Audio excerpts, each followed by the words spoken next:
Welcome to T-SAT.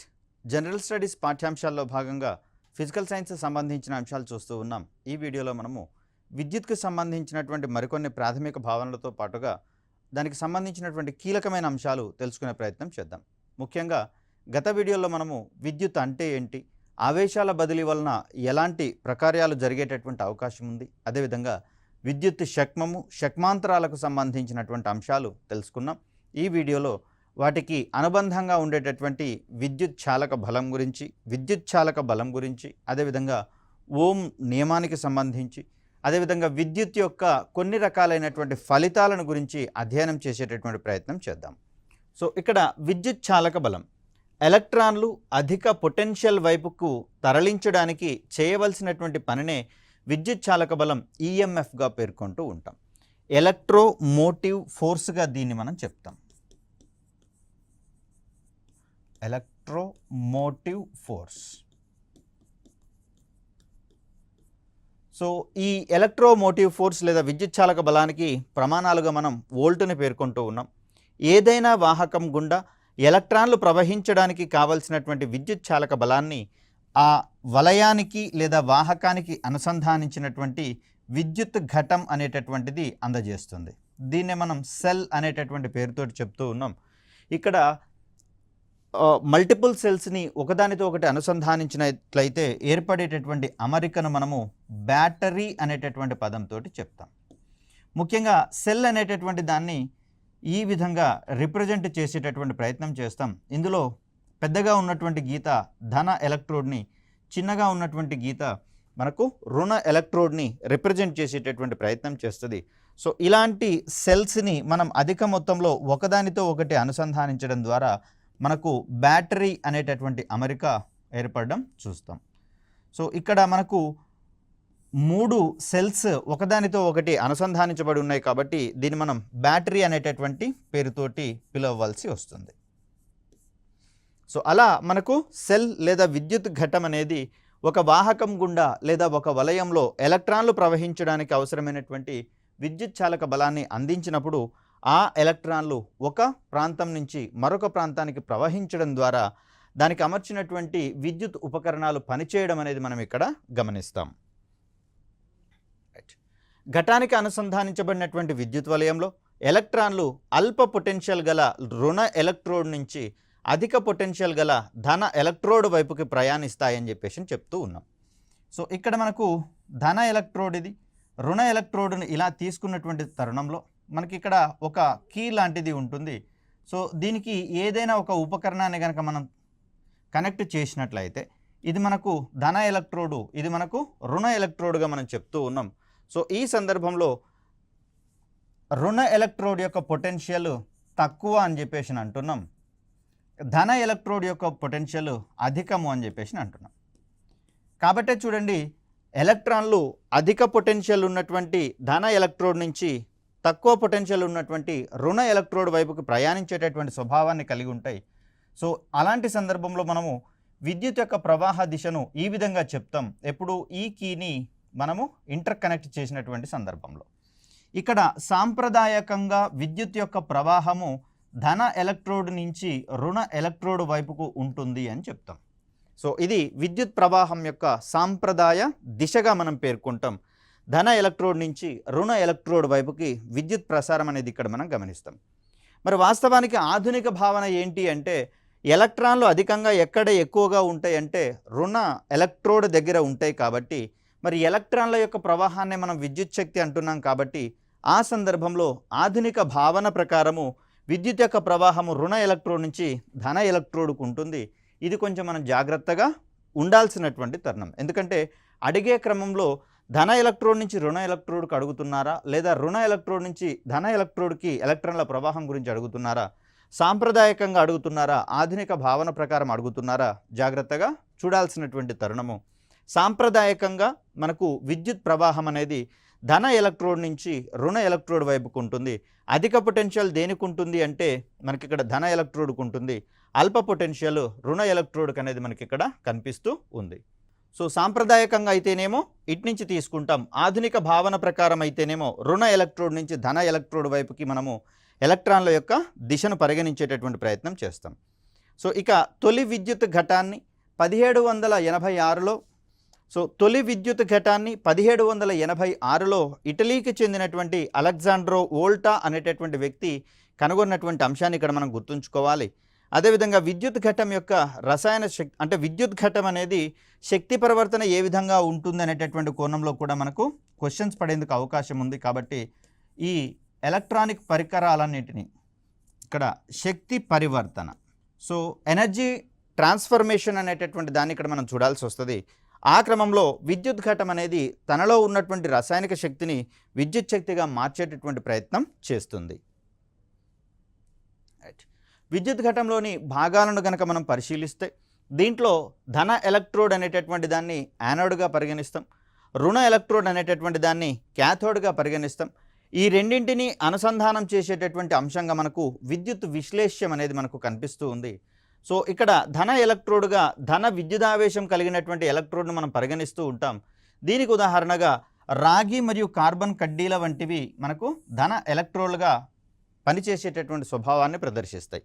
ఇక రుణ electrode విషయానికి వచ్చేసరికల్లా రుణ విద్యుదావేశం ఉన్నటువంటి పదార్థాలను మనము రుణ ఎలక్ట్రోడ్లుగా వినియోగిస్తూ ఉంటాం. దీనికి ఉదాహరణగా మనము జింక్ అనేటటువంటిది రుణ ఎలక్ట్రోడ్గా పరిగణించేటటువంటి స్వభావాన్ని చూస్తాం.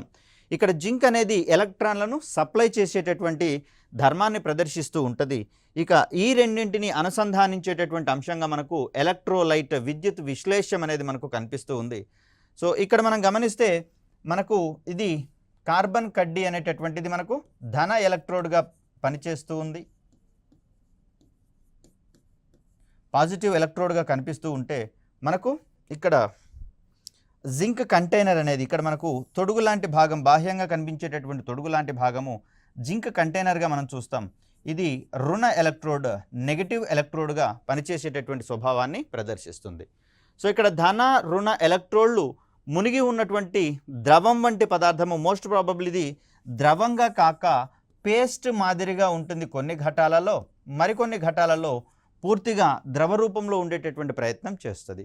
ముఖ్యంగా చూస్తే కాపర్ సల్ఫేట్ కావచ్చు, H2SO4 వంటివి మనకు ద్రవ స్థితిలో ఉంటే మనకి ఇక్కడ NH4Cl అమ్మోనియం క్లోరేట్ వంటివి మనకు అక్కడ పేస్ట్ రూపంలో ఉండేటటువంటి అవకాశం ఉంది. అలా ద్రవ మరియు పాక్షిక ద్రవ స్వభావాన్ని కలిగి ఉన్నటువంటి పదార్థాలుగా మనము ఎలక్ట్రోలైట్లను తీసుకుంటూ ఉంటాం. ఉదాహరణకు అమ్మోనియం క్లోరైడ్ కావచ్చు, సల్ఫ్యూరిక్ ఆమ్లం కావచ్చు. అదేవిధంగా మనకు నిమ్మకాయలో ఉండేటటువంటి సిట్రిక్ ఆమ్లము కూడా మనకు ఎలక్ట్రోలైట్గా ఉపయోగపడేటటువంటి ధర్మాన్ని ప్రదర్శిస్తుంది. అదేవిధంగా బైల్ సొల్యూషన్ అనేటటువంటిది కూడా మనకు ఈ విద్యుత్ విశ్లేషంగా పనిచేసేటటువంటి స్వభావాన్ని ప్రదర్శిస్తుంది. వీటి యొక్క ప్రాథమిక విధి ఏంటంటే ఎలక్ట్రోడ్లు రెండింటినీ కూడా తమలో ఇముడ్చుకొని ఉన్నటువంటి ఒకానొక పదార్థంగా మనకు ఎలక్ట్రోలైట్ అనేది కనిపిస్తూ ఉంది. ఇక్కడ కొన్ని రకాలైనటువంటి ఘటాల యొక్క పేర్లు, దాంట్లో ఉన్నటువంటి ధన ఎలక్ట్రోడు మరియు రుణ ఎలక్ట్రోడు, అదేవిధంగా విద్యుత్ విశ్లేష్యానికి సంబంధించినటువంటి పదార్థము, వీటితో పాటుగా ఆ బ్యాటరీ యొక్క విద్యుత్ చాలక బలం EMF అన్నాం కదా, ఎలక్ట్రోమోటివ్ ఫోర్స్ ఎంత అనేటటువంటి కోణంలో దీన్ని ఒకసారి అధ్యయనం చేసే ప్రయత్నం చేద్దాం. మొదటగా మనం చూసేటటువంటిది బైక్రోమేట్ ఘటం అనేటటువంటి దాన్ని చూస్తూ ఉన్నాం. దీంట్లో ధన ఎలక్ట్రోడ్గా రాగి అనేది పనిచేస్తూ ఉంది, రుణ ఎలక్ట్రోడ్గా జింక్ అనేది పనిచేస్తూ ఉంది.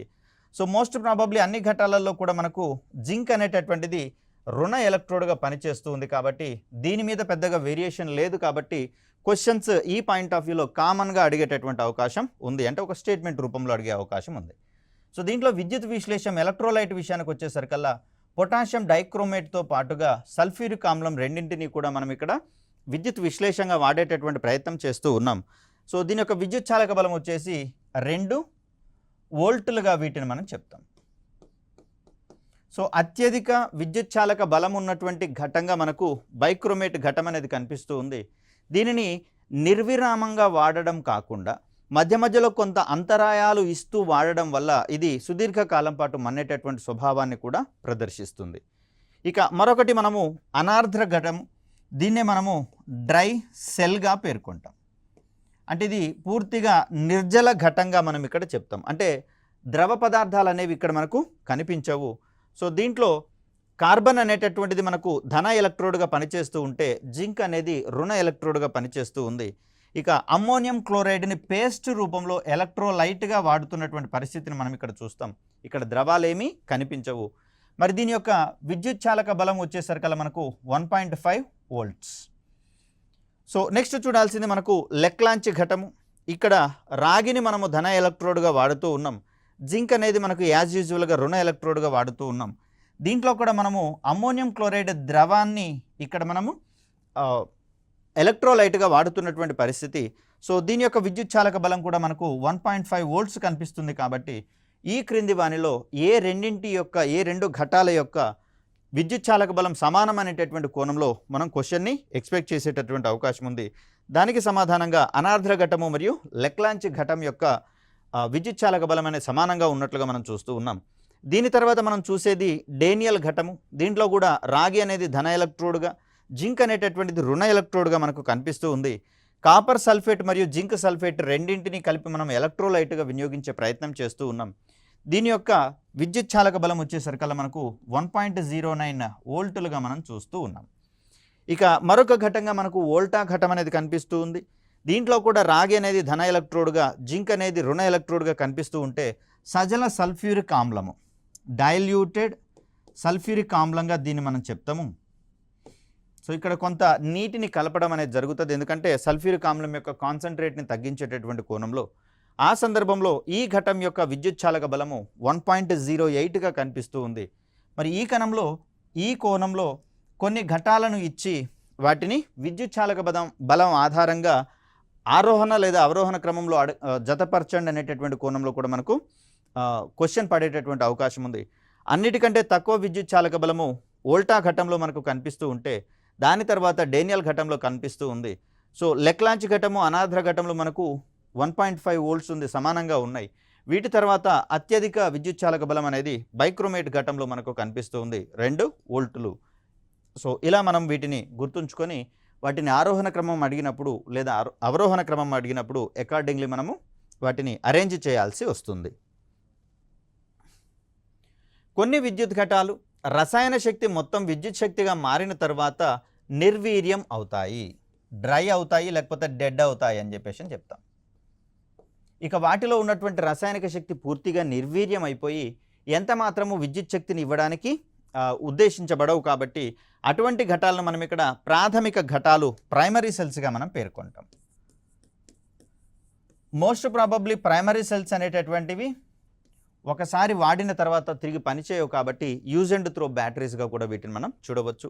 ప్రస్తుతం వాడుకలో ఉన్నటువంటి లిథియం అయాన్ బ్యాటరీలలోని రసాయన శక్తి పూర్తిగా విద్యుత్ శక్తిగా మారిన తర్వాత వాటిని తిరిగి రీఛార్జ్ చేసి మరల వినియోగించేటటువంటి అవకాశం ఉంది. కాబట్టి ఇలాంటి ఘటాలను మనం అంటే లిథియం అయాన్ వంటి బ్యాటరీస్ని మనము గౌణ ఘటాలు, సెకండరీ సెల్స్గా కన్సిడర్ చేస్తాం. సో ఇక్కడ సెకండరీ సెల్స్ విషయానికి వచ్చేసరికల్లా మనకు ప్రాథమిక ఘటాలు అనేవి వాటిలో ఉన్నటువంటి రసాయనిక శక్తిని విద్యుత్ శక్తిగా మారుస్తాయని చెప్పేసి అనుకున్నాం. అలాగే సెకండరీ సెల్స్ కూడా వీటిలలో ఉన్నటువంటి రసాయన శక్తిని విద్యుత్ శక్తిగా మారుస్తాయి. మరి వన్స్ ఈ విద్యుత్ శక్తి మొత్తం అయిపోయిన తర్వాత, అంటే రసాయన శక్తి పూర్తిగా విద్యుత్ శక్తిగా కన్వర్ట్ చేయబడిన తర్వాత తిరిగి విద్యుత్ సహాయంతో ఇవి విద్యుత్ శక్తిని రసాయన శక్తిగా మార్చేటటువంటి ప్రయత్నం చేస్తాయి.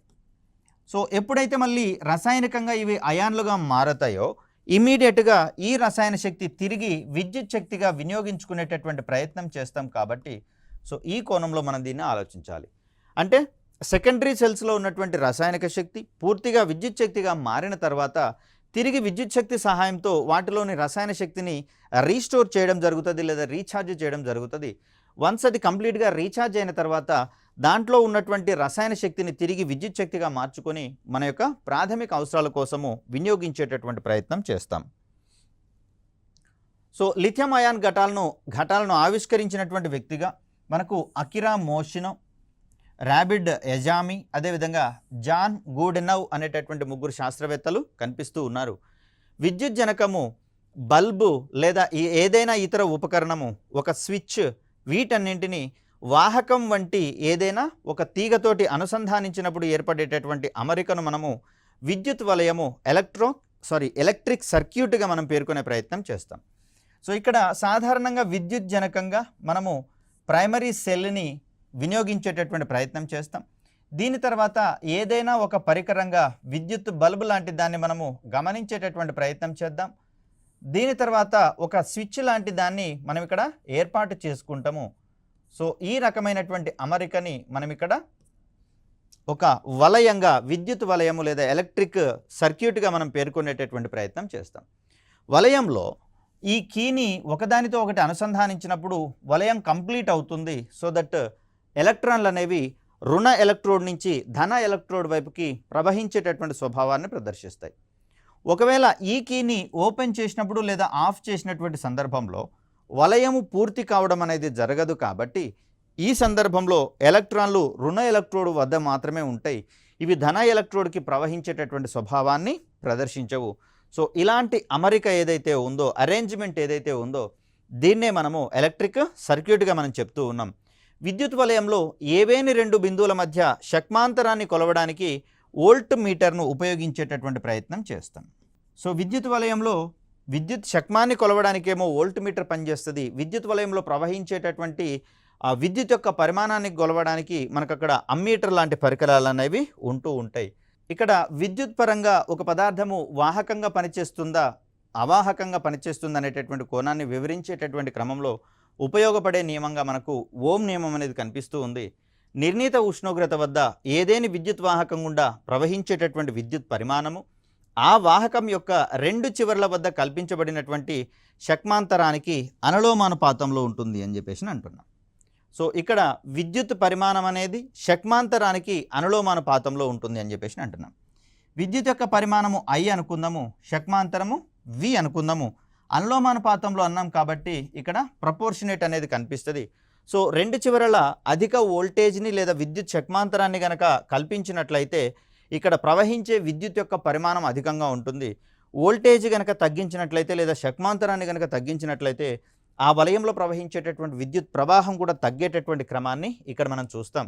సో ఈ రెండింటి ప్రకారము V = I × R అనేటటువంటి నియమాన్ని మనకి ఇక్కడ ఈ ఓం నియమం అనేది మనకు అందించే ప్రయత్నం చేస్తుంది.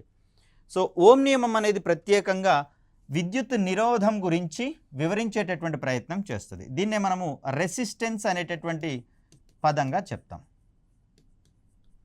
మరి ఏంటిది రెసిస్టెన్స్ అన్నప్పుడు? తమ గుండా స్వేచ్ఛా ఎలక్ట్రాన్ల ప్రవాహాన్ని వ్యతిరేకించేటటువంటి పదార్థ ధర్మాన్ని విద్యుత్ నిరోధం అనేటటువంటి పేరుతోటి పిలుస్తాం. అంటే ఒక పదార్థం గుండా ఎలక్ట్రాన్లు ప్రవహిస్తున్నటువంటి సందర్భంలో ఆ ఎలక్ట్రాన్ల యొక్క ప్రవాహాన్ని ఒకవేళ పదార్థము స్వతహాగా సహజ సిద్ధంగా వాటిని నిలుపుదల చేసేటటువంటి స్వభావాన్ని కనుక ప్రదర్శిస్తే దాన్నే మనం ఇక్కడ విద్యుత్ నిరోధము అని చెప్పేసి అంటాం. అంటే ఇక్కడ ఎలక్ట్రాన్లను తమ గుండా ప్రవహింపచేయనీయనటువంటి పదార్థం యొక్క స్వభావమే మనకు విద్యుత్ నిరోధంగా ఆవిష్కరించబడుతుంది. దీనివల్ల అనేకమైనటువంటి ప్రయోజనాలు మనకు కలుగుతున్నటువంటి అంశాన్ని ఇక్కడ మనం చూస్తాం. విద్యుత్ నిరోధానికి ప్రమాణాలుగా మనము ఓం అనేటటువంటి యూనిట్స్ని చూస్తూ ఉన్నాం. సో ఇక్కడ విద్యుత్ యొక్క నిరోధం వల్ల అనేకమైనటువంటి దృగ్విషయాలు మనకు సంభవించేటటువంటి అవకాశం ఉంది. ముఖ్యంగా చూస్తే లోహాలకు అల్ప నిరోధకత ఉంది, లో రెసిస్టివిటీ అంటాం. కాబట్టే లోహాలన్నీ కూడా అత్యుత్తమమైనటువంటి వాహకాలుగా ప్రవర్తిస్తూ ఉంటాయి. దీనికి కారణంగా లోహాలకు అల్ప నిరోధకత ఉంటుందనేటటువంటి అంశాన్ని మనం కారణంగా చెప్తాం. సో ఫర్ సపోజ్ అసెర్షన్ టైప్లో లోహాలన్నీ ఉత్తమ వాహకాలుగా ప్రవర్తిస్తాయి అని, రీజన్ విషయానికి వచ్చేసరికల్లా లోహాల యొక్క నిరోధకత తక్కువ అనేటటువంటి అంశాన్ని రీజన్లో కనుక ఇచ్చారనుకోండి, అప్పుడు మనకు అసెర్షన్ మరియు రీజనింగ్ టైప్లో A, R నిజము అని, అదేవిధంగా ఏకు R సరైన వివరణ అనేటటువంటిది ఆప్షన్ అవుతుంది. సో ఇక్కడ రీజన్గా దీనికి బదులుగా ఇంకేదైనా ఇచ్చాడు అనుకోండి, స్టేట్మెంట్ వ్యాలిడా కాదా అనేది మనం చెక్ చేసుకోవాల్సి వస్తుంది. ఎందుకంటే రెండవ ఆప్షన్ ఏముంటుందంటే AR నిజము మరియు ఏకు R సరైన వివరణ కాదు అనేటటువంటిది మనకు రెండవ ఆప్షన్లో ఉంటుంది. ఒకవేళ రీజన్ అనేది అసెర్షన్ని సపోర్ట్ చేస్తేనేమో మొదటి దాన్ని మనం ఆప్షన్గా తీసుకుంటాం.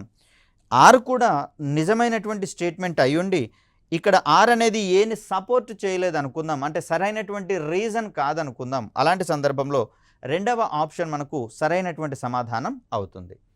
సో ఇక్కడ బంధకాలకు గనక చూస్తే వాహకాలతో పోలిస్తే అధిక నిరోధకత ఉంటుంది కాబట్టి బంధకాలు అనేటటువంటివి తమ గుండా విద్యుత్తును ప్రసరింపనీయని స్వభావాన్ని ప్రదర్శిస్తూ ఉంటాయి.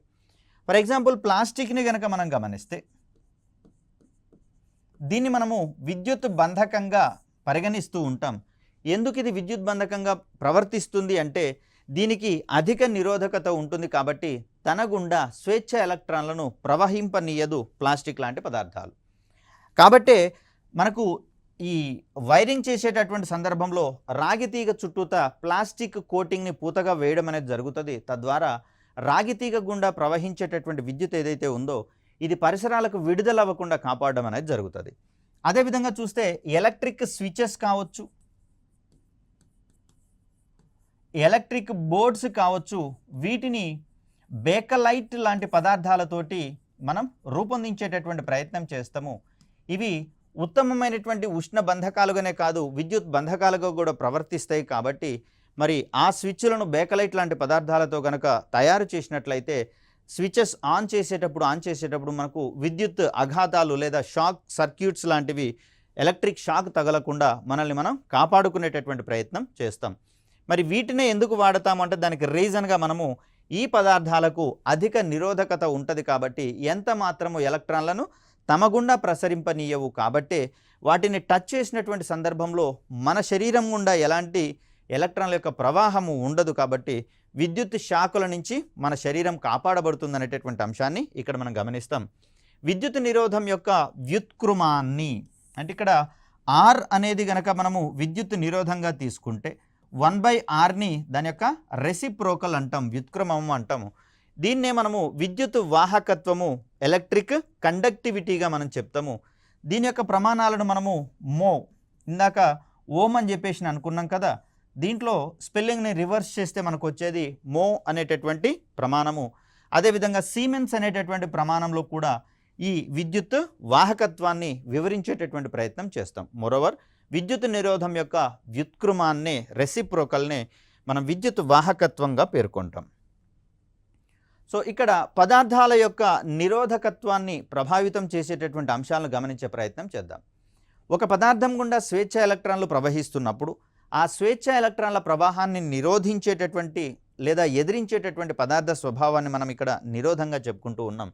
సో దీంట్లో భాగంగా మనకు పదార్థ స్వభావం అనేది ఈ నిరోధాన్ని ప్రభావితం చేసేటటువంటి అంశాలలో అధికంగా ఉంటుంది. మనం ఇంత క్రితమే చెప్పుకున్నాం లోహాలు అనేటటువంటివి మనకు అక్కడ వాహకాలుగా పనిచేస్తూ ఉన్నాయని, ఎందుకంటే వాటికి అల్ప విద్యుత్ నిరోధకత ఉంటుందని చెప్పేసి మనం చెప్పుకున్నాం. స్వేచ్ఛ ఎలక్ట్రాన్ల ప్రవాహము అధికంగా ఉన్న వాహకాలలో విద్యుత్ నిరోధం అనేది తక్కువగా ఉంటుంది. అదేవిధంగా స్వేచ్ఛ ఎలక్ట్రాన్స్ తక్కువగా ఉండేటటువంటి పదార్థాలలో అది నిరోధం అనేది అధికంగా ఉంటుంది. కాబట్టి ఆయా పదార్థాలు బంధకంగా ప్రవర్తించేటటువంటి స్వభావాన్ని ప్రదర్శిస్తాయి. మనకి ఇక్కడ తెలుసు కేంద్రకం చుట్టూత ఎలక్ట్రాన్లు నిర్దేశితమైనటువంటి కక్షలలో పరిభ్రమిస్తూ ఉంటాయని చెప్పేసి అనుకున్నాం. ఎక్కడైతే బాహ్య కర్పరాలు ఏవైతే ఉన్నాయో లేదా బాహ్య ఎలక్ట్రాన్ కక్షలు ఏవైతే ఉన్నాయో ఈ కక్షలలో ఉండేటటువంటి ఎలక్ట్రాన్లను మనము బాహ్య ఎలక్ట్రాన్లని, ఔటర్ ఎలక్ట్రాన్స్ అని, అదేవిధంగా స్వేచ్ఛ ఎలక్ట్రాన్లు అనేటటువంటి పేరుతోటి పిలుస్తాం. ఇక్కడ కక్షల యొక్క సంఖ్య పెరుగుతూ పోతున్నటువంటి సందర్భంలో కేంద్రకం యొక్క ఆకర్షణ ప్రభావం అనేది బాహ్య కక్షల మీద తక్కువగా ఉండేటటువంటి అవకాశం ఉంది. కాబట్టి ఆ సందర్భంలో స్వేచ్ఛ ఎలక్ట్రాన్లు అధికంగా ఉండేటటువంటి పదార్థాలు ఏవైతే ఉన్నాయో ఇవన్నీ కూడా మనకు వాహకాలుగా పనిచేసేటటువంటి స్వభావాన్ని ప్రదర్శిస్తాయి. అలా కాకుండా హైడ్రోజను, హీలియం లాంటి పదార్థాలను కనుక మనం గమనిస్తే అవి మనకు తక్కువ పరిమాణాన్ని కలిగి ఉంటాయి. కాబట్టి అక్కడ కేంద్రకం యొక్క ఆకర్షణ బలము బాహ్య ఎలక్ట్రాన్ల మీద అధికంగా ఉంటుంది. కాబట్టి విద్యుత్ పరంగా అవి బంధక స్వభావాన్ని ప్రదర్శించేటటువంటి గుణాన్ని కలిగి ఉంటాయి. సో ఇక్కడ ఉష్ణోగ్రతకు సంబంధించి కూడా నిరోధం మీద దాని యొక్క ప్రభావం ఉన్నట్లుగా మనం చూస్తూ ఉంటాం. వేడి చేసినటువంటి సందర్భాలలో విద్యుత్ వాహకాల యొక్క నిరోధకత్వం పెరుగుతున్నట్లుగా మనం చూస్తూ ఉన్నాం. అర్ధవాహకాలకు సంబంధించి చూస్తే వేడి చేసినటువంటి పరిస్థితులలో వాటి యొక్క విద్యుత్ నిరోధం తగ్గి విద్యుత్ ప్రవాహం పెరుగుతుంది. అంటే ఇక్కడ అర్ధవాహకాలను వేడి చేసినటువంటి సందర్భాలలో వాటిలో వాహకత్వం పెరుగుతుంది అనేటటువంటి అంశాన్ని ఇక్కడ మనం చూసుకోవాల్సి వస్తుంది. సో ఉష్ణోగ్రత పెరుగుదల వల్ల బంధకాల నిరోధకతలో ఎలాంటి మార్పు కలగనటువంటి పరిస్థితిని మనం చూస్తూ ఉన్నాం. సో వేడి చేసినప్పుడు లేదా ఉష్ణోగ్రతను పెంచినటువంటి సందర్భంలో బంధకాలు అనేవి బంధకాలుగానే ప్రవర్తిస్తూ ఉంటే అర్ధవాహకాల యొక్క వాహకత్వం పెరుగుతున్నటువంటి అంశాన్ని మనం చూస్తాం. అదేవిధంగా విద్యుత్ వాహకాలన్నీ కూడా వాటి యొక్క నిరోధకత్వం పెరుగుతున్నటువంటి సందర్భంలో వాటిలలో విద్యుత్ ప్రవాహం అనేది తగ్గేటటువంటి క్రమాన్ని ఇక్కడ మనం చూడాల్సి ఉంటుంది. రైట్. పొడవు విషయానికి వచ్చేసరికల్లా వాహకాల యొక్క పొడవు పెరిగితే వాటి యొక్క విద్యుత్ నిరోధం పెరుగుతున్నట్లుగా మనం గమనించవచ్చు. అదేవిధంగా వాహకాల యొక్క పొడవు గనక తగ్గితే విద్యుత్ యొక్క నిరోధము తగ్గుతున్నట్లుగా మనం ఇక్కడ చూస్తాం. కాబట్టి సుదూరాలకు గనక విద్యుత్ని ప్రవహింప చేయాలి అంటే వాటిని మందపాటి తీగలుగా మనము రూపొందించి వాటిని ప్రసారం చేసేటటువంటి క్రమాన్ని ఇక్కడ మనం చూస్తాం. సో అక్కడ నిరోధం పెరిగేటటువంటి సందర్భం ఉంటుంది. కాబట్టి వాహకాల యొక్క పొడవు పెరిగినప్పుడు దీనికి విరుద్ధంగా వాటి యొక్క మందం గనక పెరిగినట్లయితే నిరోధం అనేది తగ్గుతుంది. కాబట్టి సుదూరాలకు విద్యుత్తు ప్రవహింపనీయడానికి మనకు అవకాశం అనేది ఏర్పడుతుంది. అదేవిధంగా చూస్తే అడ్డుకోత వైశాల్యానికి సంబంధించి వాహకాల యొక్క అడ్డుకోత వైశాల్యం కనుక పెరిగితే వాటి యొక్క నిరోధం అనేది తగ్గుతుంది. అడ్డుకోత వైశాల్యం తగ్గితే నిరోధం పెరుగుతున్నటువంటి స్వభావాన్ని ఇక్కడ మనం చూడవచ్చు. కాబట్టి మనకు గృహాలకు చేసేటటువంటి వైరింగ్ని సన్నని తీగతో మనము ఏర్పాటు చేసేటటువంటి ప్రయత్నం చేస్తాం. సో దట్ ఇక్కడ ఈ వాహకాల యొక్క నిరోధం అనేది తగ్గుతున్నట్లుగా మనం చూస్తాం. అడ్డుకోత వైశాల్యం తగ్గుతుంది కాబట్టి. సో ఆ సందర్భంలో మనకు అడ్డుకోత వైశాల్యం వీటికి తగ్గుతుంది కాబట్టి నిరోధం అనేది పెరుగుతున్నట్లుగా మనం చూస్తాం. అదేవిధంగా అడ్డుకోత వైశాల్యము పెరిగినట్లయితే మనకి ఇక్కడ ట్రాన్స్మిషన్ లైన్స్లో వాటి యొక్క అడ్డుకోత వైశాల్యాన్ని పెంచి మనం అక్కడ విద్యుత్ ప్రసారం చేసేటటువంటి ప్రయత్నం చేస్తాం. ఇక్కడ ఓం నియమాన్ని పాటించేటటువంటి పదార్థాలను ఓమీయ వాహకాలు అని చెప్పేసి అంటాం. అర్ధవాహకాలు విద్యుత్ బంధకాలు ఇక్కడ ఓం నియమాన్ని పాటించినటువంటి అంశాన్ని ఇక్కడ మనం గమనించాలి. అంటే విద్యుత్ పొటెన్షియల్ పెరిగితే వలయంలో ప్రవహించేటటువంటి విద్యుత్ పరిమాణం కూడా పెరుగుతుంది అనుకుంటున్నాం. కాబట్టి మరి ఆ రకమైనటువంటి కండిషన్స్ని అర్ధవాహకాలు కావచ్చు, విద్యుత్ బంధకాలు కావచ్చు పాటించని పరిస్థితులు మనకు కనిపిస్తూ ఉన్నాయి. సిలికాన్, జర్మేనియం లాంటివి అర్ధవాహకాలుగా కనిపిస్తూ ఉంటే బేకలైట్ కావచ్చు, అదేవిధంగా స్వచ్ఛమైనటువంటి జలం కావచ్చు, ఇవన్నీ మనకు విద్యుత్ బంధకాలుగా కనిపిస్తూ ఉన్నాయి. ప్లాస్టిక్, కట్టె ఇవన్నీ కూడా మనకు విద్యుత్ బంధకాలకు ఉదాహరణలుగా మనం చెప్తాం. కాబట్టి క్రింది వాటిలో ఓమీయ వాహకాలు అంటే ఏంటి అంటే అక్కడ ఉన్నటువంటి అన్ని లోహాలు మనం అక్కడ ఓమీయ వాహకాలుగా చెప్పవచ్చు. అదేవిధంగా మలినాలు కలిగినటువంటి నీటిని కూడా మనము వాహకంగా చెప్పుకుంటూ ఉంటాం. కాబట్టి అది కూడా మనకు ఓమీయ వాహకాలకు ఉదాహరణగా మనం చెప్తాం. సో ఇక్కడ విద్యుత్ ప్రసారానికి సంబంధించినటువంటి కొన్ని ఫలితాల గురించి మనం మాట్లాడుకోవాల్సి వస్తుంది. అంటే ఒక పదార్థం గుండా విద్యుత్తును కనుక ప్రసరింప చేసినట్లయితే దానిలో కొన్ని భౌతికమైనటువంటి దృగ్విషయాలు ప్రేరేపించబడతాయి. వీటిలలో మొదటిదిగా మనము విద్యుత్ ఉష్ణ ఫలితం గురించి మాట్లాడుకుంటాం.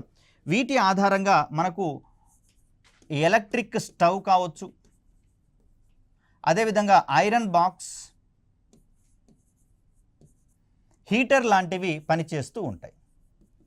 హీటర్తో పాటుగా గీజర్ లాంటి వాటిలో కూడా విద్యుత్ ఉష్ణ ఫలితం అనేది మనకు కనిపిస్తూ ఉంటుంది. దీంట్లో విద్యుత్ శక్తి కాస్త ఉష్ణశక్తిగా మారి బయటికి వచ్చేటటువంటి పరిణామ క్రమాన్ని మనం చూస్తాం. ఇక మరికొన్ని పదార్థాలలో విద్యుత్ అయస్కాంత ఫలితం అనేది కనిపిస్తుంది. అంటే ఏదైనా ఒక పదార్థం గుండా విద్యుత్తును కనుక ప్రవహింప చేసినట్లయితే దాంట్లో అయస్కాంతత్వం అనేది ప్రబలుతుంది. దీనికి ఉదాహరణగా మనము సోలనాయిడ్ వంటి వాటిని చెప్పుకోవచ్చు. సోలనాయిడ్లో విద్యుత్ ప్రసరింపజేసినంతసేపు దాంట్లో అయస్కాంతత్వం అనేది ప్రేరేపించబడుతుంది. మరోవర్ బలమైనటువంటి అయస్కాంతాలుగా అవి మారేటటువంటి క్రమాన్ని మనం చూస్తాం. సో ఇలా మనం చూస్తాం. విద్యుత్ రసాయన ఫలితం అంటే విద్యుత్ ప్రసరించినటువంటి సందర్భంలో దాంట్లో కొన్ని రకాలైనటువంటి అయాన్లు ప్రేరేపించబడము, అయాన్లుగా విడిపోవడము, ఇవన్నీ మనము విద్యుత్ యొక్క రసాయన ఫలితంగా మనం చూస్తాం. వీటి సహాయంతో ఎలక్ట్రో ప్లేటింగ్ కావచ్చు, ఎలక్ట్రో టైపింగ్ లాంటి అంశాలను మనము చేపట్టేటటువంటి అవకాశం ఉంది. సో అలా విద్యుత్కి సంబంధించినటువంటి శక్తి పరివర్తనల మీద, విద్యుత్ పదార్థాలు, విద్యుత్ బంధకాలకు సంబంధించినటువంటి సున్నితమైనటువంటి ధర్మాల మీద మనం పట్టు సారించినట్లయితే విద్యుత్ అనేటటువంటి పాఠ్యాంశం అనేది మనకు మార్కులు గెయినింగ్ చేసేటటువంటి క్రమంలో ఉపయోగపడేటటువంటి క్రమాన్ని మనం ఇక్కడ చూస్తాం. మరి మిగిలిన పాఠ్యాంశాలకు సంబంధించినటువంటి అంశాలను రాబోయే వీడియోలో చూద్దాం. Thank you.